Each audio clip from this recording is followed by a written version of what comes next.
It's pretty striking when you think about how much our lives, especially if you're, say, between 22 and 45, connect back to energy and resources. Totally. Things like your commute costs, the tech you use every day, even those big debates about sustainability. Exactly. And right now, it feels like that whole area could be shifting. We hear a lot about energy costs, supply chains being vulnerable. Yeah, and those aren't just abstract news items. For people building careers, maybe starting families, trying to manage budgets, energy prices hit home.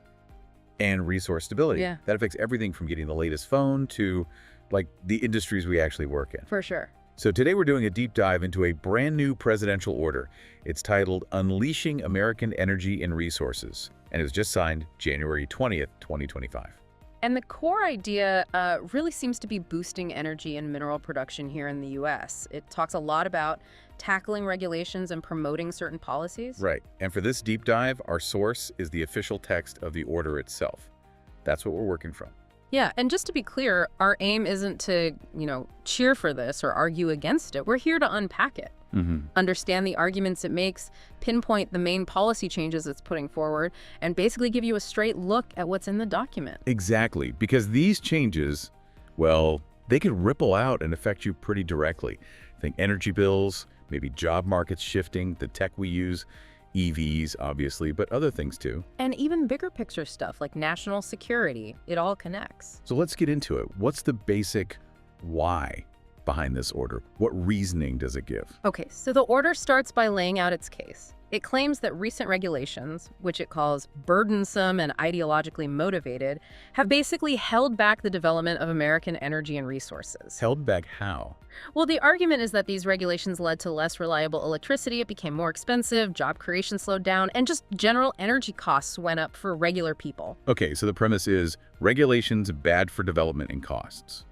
What specific problems does it say this caused? It points to impacts across the economy, higher costs for getting around, heating your home, utilities, farming, manufacturing, things that affect pretty much everyone's wallet. And beyond just the money side, the order also raises concerns that these regulations have actually weakened national security. So what's the main goal then? What's it trying to achieve by unleashing these resources? The stated aim is to unleash America's affordable and reliable energy and natural resources. The idea is that this will bring back prosperity, especially, it says, for communities kind of left behind economically. And strengthen national security at the same time. Right, bolster both economic strength and, military security too. Okay, so the why is about clearing perceived roadblocks to boost domestic production and cut costs. Let's get into the how. What are the specific policy changes proposed, maybe starting with energy? Sure. A big one is pushing for more energy exploration and production on federal lands and offshore waters, including the Outer Continental Shelf. And the goal there? According to the order, it's to meet America's energy needs and position the U.S. as a, quote, dominant global energy producer for the long haul. That's definitely a strong statement. Now, what about electric vehicles? We've seen a big push towards EVs. The order mentions an EV mandate. It does, yeah. The text explicitly says the policy is to eliminate the electric vehicle EV mandate. Now, what that means in the context of the order. Right, how do they define that? It seems to mean removing regulatory hurdles that they believe limit consumer choice when buying a car. So things like ensuring a level playing field between different types of vehicles, possibly getting rid of state emissions waivers that might restrict gasoline car sales, and maybe even ending subsidies that specifically favor EVs. So the argument is those things skew the market. Basically, yes. The order frames it as interfering with true consumer choice and making other types of vehicles less affordable. Interesting. So less government push for EVs, more letting the market decide is the idea. What about things like appliances? Light bulbs, stoves. That's in there too. It talks about safeguarding the freedom to choose different goods and appliances.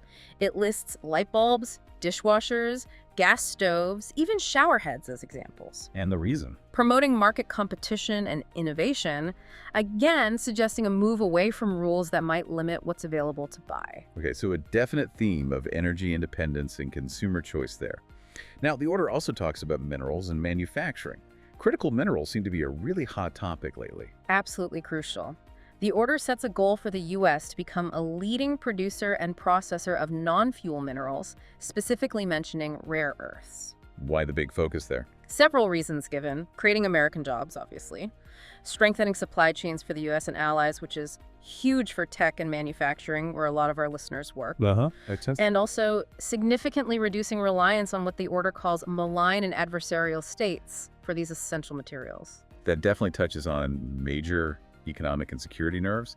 It also mentions something about assessing global impacts of regulations separately. How does that work? Yeah, it requires that any analysis of a proposed rule or regulation has to report the global effects separately from the domestic costs and benefits. Why split them like that? The stated reason is to make sure regulatory decisions are well-informed and prioritize the interests of Americans. That feels like a pretty fundamental change in how regulations are weighed. Now, this order was signed January 20th, 2025. That suggests some things might be happening right away. Reviews. Revocations. Yes. Section 3 kicks off an immediate review. It tells the heads of all federal agencies to look for any existing rules, orders, policies, guidance, whatever. Anything that does what? Anything that could be seen as unduly burdening the development or use of domestic energy resources. That covers oil, gas, coal, but also renewables like hydro and biofuels, plus critical minerals and nuclear power. Wow, broad scope. Very. Sure. And they also have to find anything that conflicts with promoting consumer choice for vehicles and appliances, like we just discussed. And they have to move fast on this. Seems so. Within 30 days of the order, each agency head has to come up with an action plan working with OMB and the National Economic Council on how they might suspend, change, or just scrap these burdensome actions. 30 days is quick. Very quick. And they're told to do it as fast as possible while, following the law. Okay, so a rapid, wide-ranging review. Does the order also just outright cancel any existing policies? It does. Section 4 explicitly revokes 12 specific executive orders from previous administrations. Like which ones? Any big names? Yeah, some significant ones. There's Executive Order 14990 from January 2021. That one was about protecting public health and the environment and restoring science to tackle the climate crisis. Okay. Also, Executive Order 14008, same timing, focused on tackling the climate crisis domestically and internationally, and others related to climate disclosure, clean cars, environmental justice, even how parts of the Inflation Reduction Act were being implemented. That's a very clear signal of a different direction then. Yeah. It also mentions the American Climate Corps. Yes, terminated immediately. All activities, programs, operations related to the American Climate Corps are ordered to stop. The memo that set it up is rescinded too. And the funding. Redirected or disposed of according to law. So yeah, a definite rollback of several climate initiatives. Okay, let's talk permitting. That's often pointed to as a major holdup for big projects, right? Energy, infrastructure. What's the plan there? The order has a whole section on unleashing energy dominance through efficient permitting. It cancels an old 1977 executive order on environmental quality. More importantly, it directs the head of the Council on Environmental Quality, the CEQ, to issue new guidance within 30 days on how to implement NEPA. NEPA being the National Environmental Policy Act, the big environmental review law. That's the one. This new guidance is supposed to speed up and simplify the whole permitting process. The order even suggests the CEQ should propose getting rid of its current NEPA regulations entirely. So the goal is definitely faster permits, maybe prioritizing speed. That's the explicit instruction. It says, agencies must prioritize efficiency and certainty in permitting over other goals, including, and this is a direct quote, objectives of activist groups that don't align with the order's policy or cause delays. Strong language. And it tells agencies to use all their authority, even emergency powers, to fast-track permits for projects considered essential for the economy or national security. Sounds like a push for a much quicker green light on certain projects. Now, part of permitting involves environmental analysis. The order seems to have strong views on that, especially regarding the social cost of carbon. Yes, definitely a focus. Under prioritizing accuracy in environmental analyses, it says agencies should only stick to environmental rules required by law, getting rid of anything beyond that. And use the most robust methodologies. Right, discouraging anything seen as arbitrary or ideological. Okay, so what is the social cost of carbon, for listeners who aren't familiar, and what's the order's issue with it? So, the social cost of carbon, or SCC, is basically an estimate in dollars of the long-term damage done by emitting 1 extra ton of carbon dioxide into the atmosphere. Right. This order completely disbands the government working group that was set up to calculate and use these SCC estimates. It pulls back all their reports, guidance, recommendations, specific documents calculating costs for carbon, methane, and nitrous oxide are withdrawn. Wow. Why such a strong move against it? The order argues the whole SCC concept is flawed. It calls it logically deficient, based on poor science, politicized, and lacking a basis in actual legislation. And the impact. It claims using the SCC slows things down and hurts the U.S. economy internationally. So it tells the EPA to issue guidance within 60 days on how to fix these harmful inadequacies, Which might include. potentially eliminating the SCC calculation altogether from regulatory analysis. So if not the SEC, what should agencies use instead? The order points them back to OMB Circular A4. That's the standard government guidance for doing cost-benefit analysis of regulations. So use the existing general framework for analyzing greenhouse gas impacts. Essentially, yes. Sticking to that established process, considering domestic and international effects, appropriate discount rates as allowed by law. Okay, a clear shift away from that specific SEC tool. Now, funding. This sounds potentially huge. The order mentions pausing funds from the Inflation Reduction Act and the Infrastructure Act. Yes, a really significant directive. It mandates an immediate pause on spending any money appropriated through those 2 major laws. Including things like. Including funds specifically for EV charging stations, yeah. Agencies have to stop and review all their processes for giving out grants, loans, contracts, any money from these acts. Review them for what? To make sure they align with the policies laid out in this new executive order. How long does this pause last? When might the money start flowing again? Well, agencies have 90 days to submit reports with their findings and recommendations on how to align their spending with the new policy. And crucially, no funds covered by this section can be dispersed until the head of OMB and the president's economic policy advisor decide that the proposed spending is consistent with any recommendations they adopt from those reviews. So that could mean serious delays for a lot of projects already planned or underway. It certainly could, yeah. A potential bottleneck for funds from those 2 major pieces of legislation. Okay. Let's turn to national security again, specifically energy exports like LNG, liquefied natural gas. What's the direction there? The order tells the Secretary of Energy to restart the review process for applications to approve LNG export projects, and to do it quickly, consistent with the law. And when they review these projects? When deciding if they're in the public interest, they're specifically told to weigh the economic benefits for the U.S., like jobs, and the positive impact on the security of allies who need that energy. Suggest a green light for more exports, perhaps.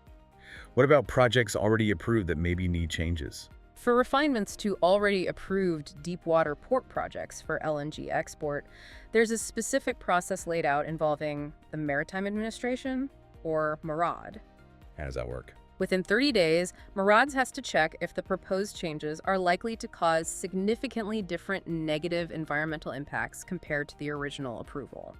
If they don't? If MARAD decides the environmental impacts aren't significantly different, they can move pretty quickly to issue the license amendment. But if they do see potential new environmental issues? Then a more detailed environmental assessment is required before they can proceed. So potentially faster for minor tweaks, but still an environmental check. Got it.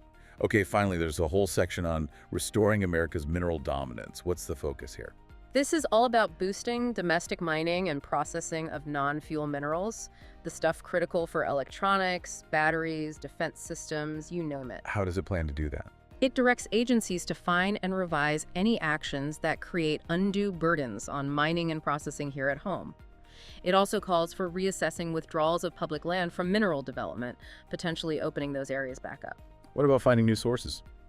The U.S. Geological Survey is instructed to look at updating the official list of critical minerals, potentially adding uranium, it mentions, and to prioritize mapping efforts to find new domestic deposits. So a big push across the board to produce more minerals domestically. Exactly. Reduce reliance on foreign sources is the clear message. The order also mentions considering federal support for specific critical mineral projects, tackling unfair foreign trade practices in minerals, reviewing our national security vulnerabilities related to mineral imports, and even checking the national defense stockpile to make sure it's robust. Anything else on minerals? Yeah, one last bit, developing policy recommendations to help American mining companies compete better internationally. Okay, so pulling this all together from energy to minerals, This Unleashing American Energy and Resources Order outlines some really major potential policy shifts. Let's bring it back to our listeners. What are the main takeaways here? Well, the big themes seem pretty clear.